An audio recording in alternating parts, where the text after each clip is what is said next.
This is a feeling forward in a warming world, a looking for light in darkness, a breathing deeply, a telling that whispers around the edges of something difficult to fathom. 2,000 years from now, almost overnight, a race of giants appears on Earth with a single-minded ambition to consume us. They look like us but are larger, misshapen, bloated, naked but lacking sex organs. We learn that they feed off sunlight, so we are not food to them. They can't even digest us, vomiting corpses forth when their stomachs are full. And yet they can't seem to stop eating us, hunting humanity to the point of extinction in just several years. These creatures are known as Titans. If this is happening 2,000 years from now, you might wonder, why don't we use our impressive weaponry to annihilate this threat? Well, some undisclosed technological collapse has also occurred, returning civilization to a more or less late medieval level. Humanity again relies on horsepower for transportation, brick and mortar for shelter, swords and cannon for weapons, and the Titans' bodies are like huge bags of steam, bodies without organs. They regenerate lost limbs. Any blow or puncture is quickly repaired by the energy that constantly leaks forth from them. Their only vulnerability is on the back of their necks. A deep, precise cut there can cause them to collapse and vaporize. But since the Titans are between 3 and 15 meters tall, many strong and swift, such attacks are nearly impossible to manage. If anyone is looking for a silver lining in this dark future, the natural world has never looked better. The Titans don't bother animals or streams or stones, and thus these compose an uncannily beautiful backdrop to the Titans' rampage. The remnants of humanity retreat to somewhere in Europe where they manage to construct 3 immense walls, the lowest just tall enough to keep the largest Titans at bay. And so humanity retracts into itself, and an uneasy standoff endures, until at the beginning of our story, still larger and more powerful Titans appear that breach the outer wall and confront us with our final hour. This is a crude sketch of the world of Hajime Isayama's popular manga and now anime Shingeki no Kyojin. Known in English as Attack on Titan, it was the second best-selling graphic novel in the world in 2013. The story opens with a calm that is soon shaken by shock, chaos, fear, terror as the Titans pour in. Characters, whether major or minor, are plucked from their homes, torn apart, chewed in half, or swallowed whole into the bellies of the Titans. The main protagonists hover between late childhood and young adulthood and belong to the city's defense force, which struggles to keep the Titan invasion at bay. Equipped only with swords and strange gas-powered navigation gear that allows them to maneuver into position for whirling, acrobatic, yet often futile attacks, they sacrifice themselves in epic numbers as the pages turn. The adults in Isayama's world offer little help to their children. Some are obviously corrupt, others simply more habitually complicit with maintaining a world-in-the-wall's existence and incapable of thinking beyond its boundaries. The most caring adults invariably turn out to be alcoholics, numbing themselves to their fate while their children sit helplessly by. This world is a cruel place, the protagonists tell each other again and again as they watch their friends, family, loved ones die around them. And while a few are possessed by rage, the majority tend toward fear and withdrawal. All seem emotionally overwhelmed. Long stretches of the series focus not on spectacular battles, but rather on the protagonists coming to find strength and purpose through conversations with one another. Their questions echo. How can one find courage when the inevitability of death seems so close? What can one do but look on when even the supposed caretakers, the adults, fail to act? Why does it fall to them to save this world? Their questions echo, the images hum. Something is hanging in the air. Let's fix an anchor back in the grown-up world. It's not widely known that in Sigmund Freud's last great unfinished work of neurology, the Entwurf einer Psychologie, he probed a mysterious form of energy at work in the brain. Drawing upon earlier research by von Helmholtz and Ernst Brücke, among others, on bodies as energy systems, Freud was keen to extend this idea to the psyche. Freud had already begun his clinical practice. He had studied trauma with Chasseau and hysteria with Breuer, but he remained restless and dissatisfied. His career had begun in neurology, after all, and he returned to that source one more time to see if he could ground his work in something deeper and more powerful than speech and symbol.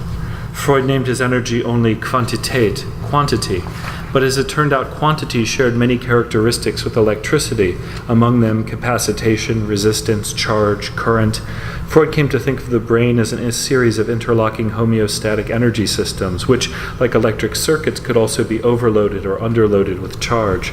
In Freud's model, internal drives and external stimulation would send a stream of quantity flowing into the psychic systems, and these psychic systems stood in constant threat, therefore, of becoming overcharged. Only two processes saved them from being overwhelmed with energy: a primary process, a short circuit, which sought constantly to reduce excitation as quickly as possible through motor response. A match burns my finger, I yank my hand away. But primary process also had a foundationally hallucinatory character. If I feel sexual desire or hunger, I seek the quickest route to relief my memory presents to me, regardless of my situation. Freud shuddered that society could not survive such routing, and thus the need, he reasoned, for a secondary process, which existed to channel this pulsing energy, let's call it desire, through routines of culture and language towards release into socially tolerable behaviors. But the secondary process could not deflect every hallucinatory urge. Quantity went awry, became lodged in awkward places, and even when the psyche's defense mechanisms worked, they could never really dissipate quantity.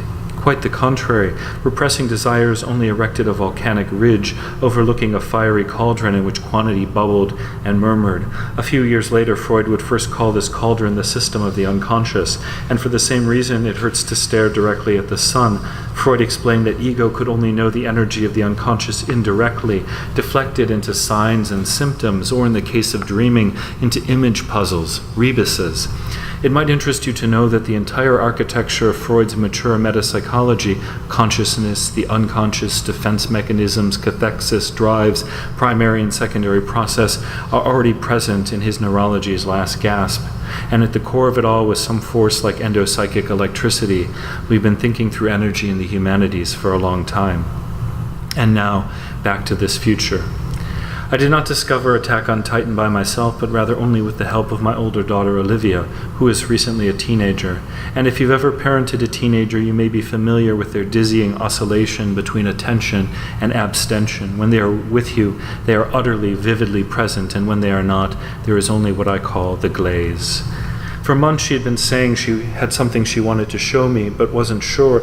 It spoke to her. She needed to share it, but she was concerned I wouldn't understand. I said, of course I'd try, but to be honest with you, I was skeptical. I felt I had outgrown teenage fantasy. But I'll also be honest with you that this Attack on Titan hit me with surprising force. The slaughter of children is always dark and unsettling, but what bothered me even more was the protagonist's slowness to feel, to believe, to act. Not seldom I found myself shouting at the screen, wondering why a cartoon was getting under my skin, and then I remembered that Marshall McLuhan once described cartoons as cold media. Cold media are low fidelity, they invite, even demand participation and completion. All that empty white space starts to get filled with your ideas, stories, fantasies, even nightmares. And that led to some very enlightening conversations between us about what it feels like to be growing up in this time we call the Anthropocene. Like many of her generation, my daughter is just now realizing the gravity of what Anna Singh calls a damaged planet, recognizing the fact that her parents and their parents have been utterly complicit in making it that way. In those conversations, looking for something in my own memory that could build a bridge, I spoke for the first time in a long time about the white fear of nuclear holocaust. Those of you around my age remember it, the end of all planetary life, unthinkable, and yet somehow not in the final decade of the Cold War when grown-ups on the television talked about preemptive strikes and tactical nuclear interventions. We imagined it as a bright, terrible flash, followed by eternal winter. I recall the sense of helplessness, the tense waiting and listening, though we knew the sound wouldn't even reach us before we were vaporized. I remember, too, the way my generation experienced the fall of the Berlin Wall as some kind of redemption, a giddy end to a terrible dream. But then perhaps a decade later, something else started to move in our peripheral vision. Much was being made of terrorism in those days, but the terrorists proved to be little more than distorted human actors.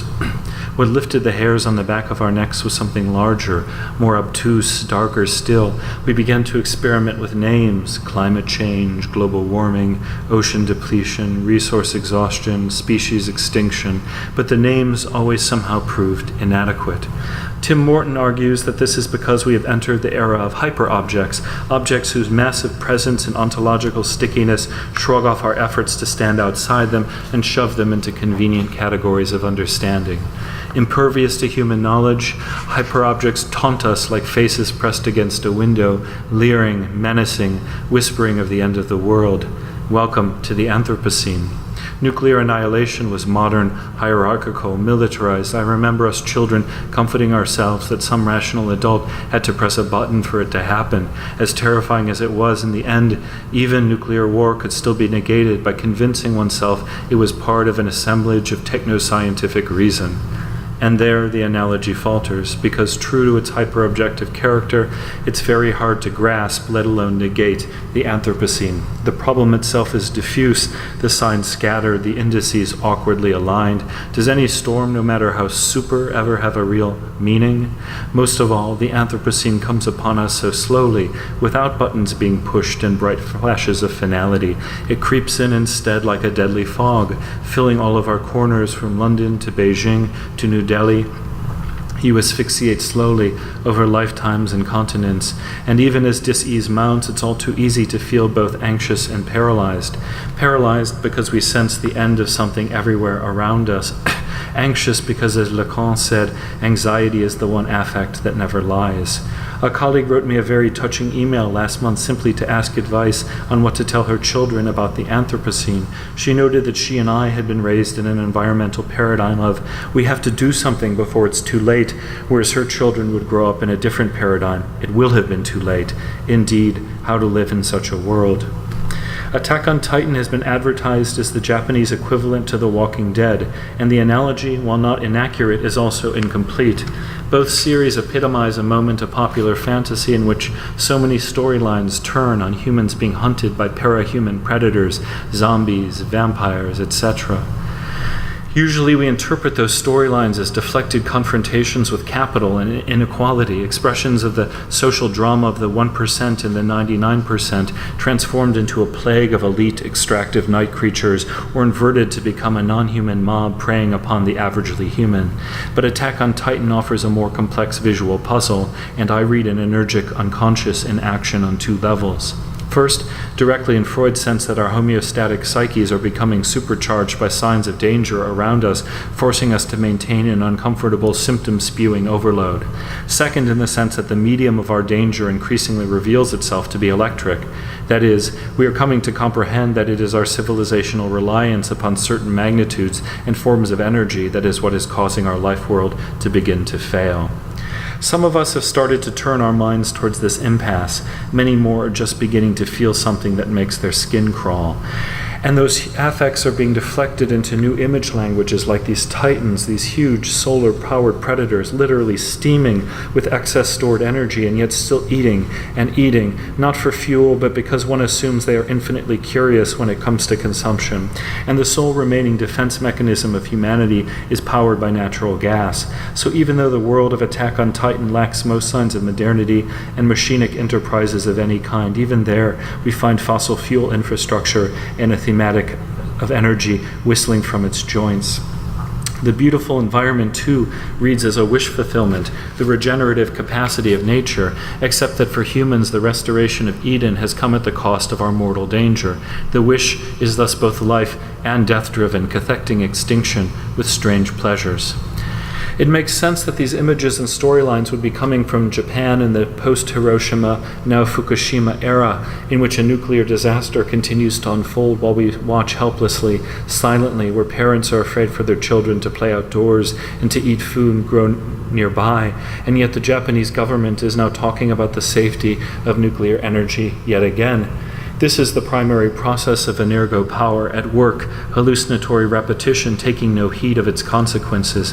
The return to nuclear energy seems like a reasonable act only within the cruel realm of fantasy authorized by the total societal necessity of the steady magnitude of nuclear power.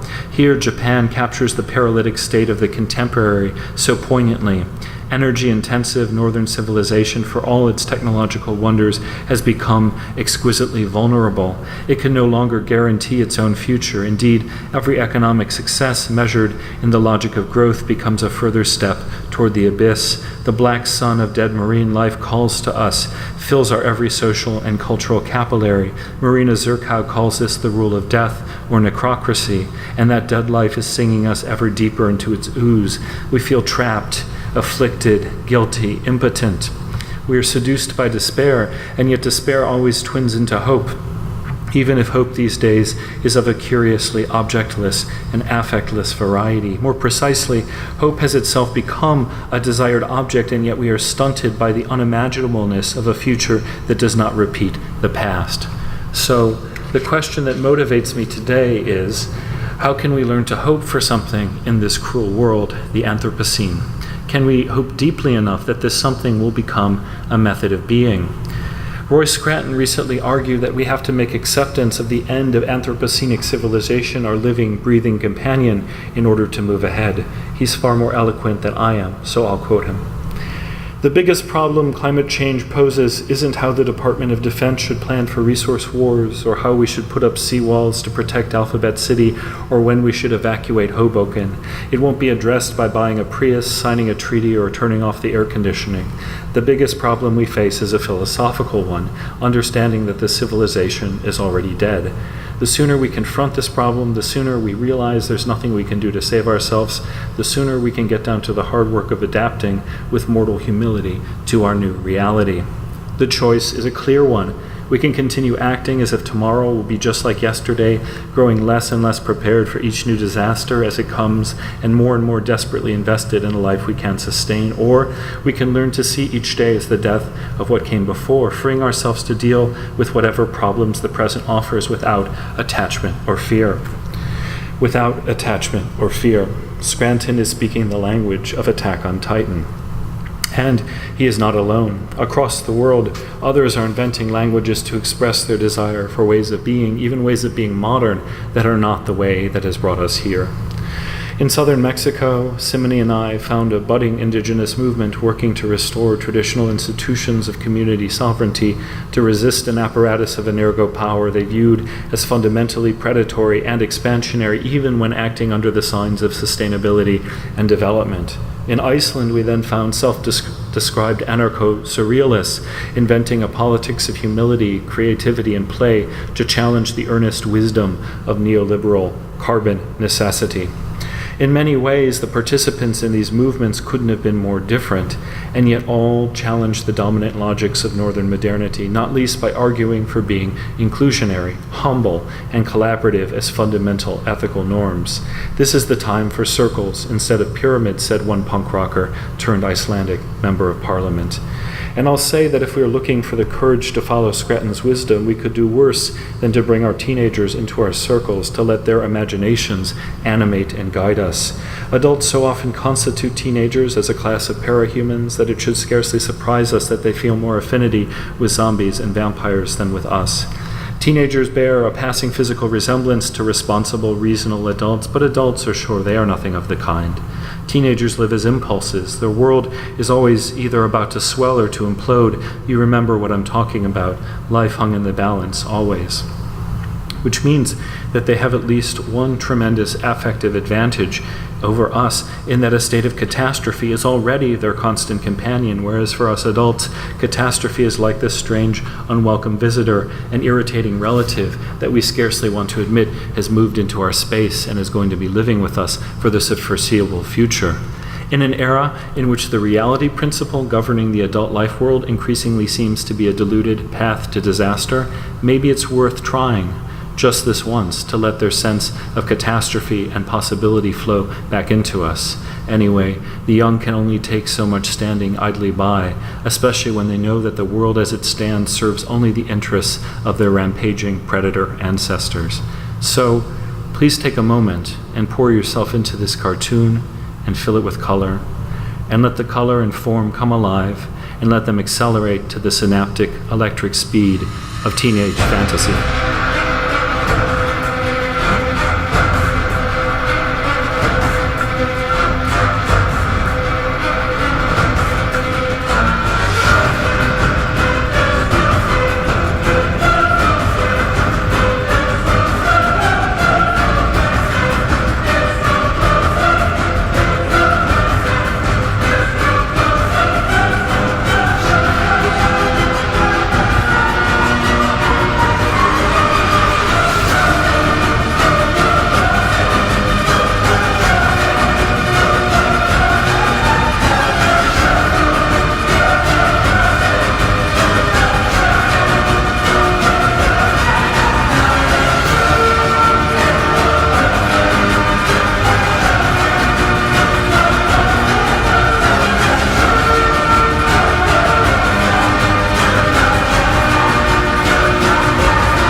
And in the aftermath of that dizzying jolt from the rhythm of adult sight and thought, this is what I hope you can feel.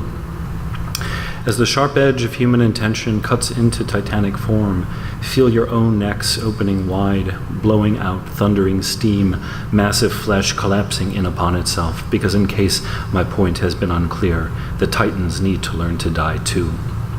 But extinction fantasy is not enough. It's an incomplete circuit. You also need to feel the searing release on your hands and faces as you're blown backward from all that stored energy converted into vaporizing fire. Recall what it means to be a scalded teenager. Join these affects together into one livid flame. Because make no mistake, the changes that are coming will burn us. It's about unmaking centuries of infrastructure and habit, a whole instrumentarium for the violent concentration of energy which extends umbilically from the black sun underground to the scale of this white body that is speaking to you now. The meanings of Attack on Titan may be many, but the lesson we need to take from it is, I think, clearer. To confront our hyperobjects, we need hyposubjects, small subjects, including small people acting with selflessness, purpose, and imagination. Networks of hyposubjects working together, planning new trajectories, hallucinating different futures and forms of life, circles, not pyramids. A transhumanist, post-Titanist, and above all, feminist secondary process, recalling and rethinking what it means to live well. In the Hegelian tradition, because philosophy can only look backwards, the moment you can form a concept is precisely the moment that concept's bind on reality begins to fade. Taken another way, the moment we can accept our hyperobjects and begin to speak the language of the Anthropocene is exactly the moment when that reality becomes susceptible to being unmade. To do so, we need to put our fingers in the air, to feel the shifting winds of the zeitgeist. They are absolutely multiple. They blow here, in Mexico and Iceland, many places besides, countless whirling gusts that can carry us forward. In this cruel and beautiful world, if energy humanities can learn to weave sails, catch winds, chart courses to better futures, it will be a good thing. If it can't, it will amount to little more than the 1,000 delay tactics and distractions that our carbon necrocracy already offers us. So I urge us all to be satisfied by nothing we've accomplished thus far, but rather to begin, and to begin, and to begin again, to inspire, imagine, realize a smaller, humbler future that 20 or 200 or 2,000 years from now will not leave us trapped inside these walls, waiting for the end. Thank you.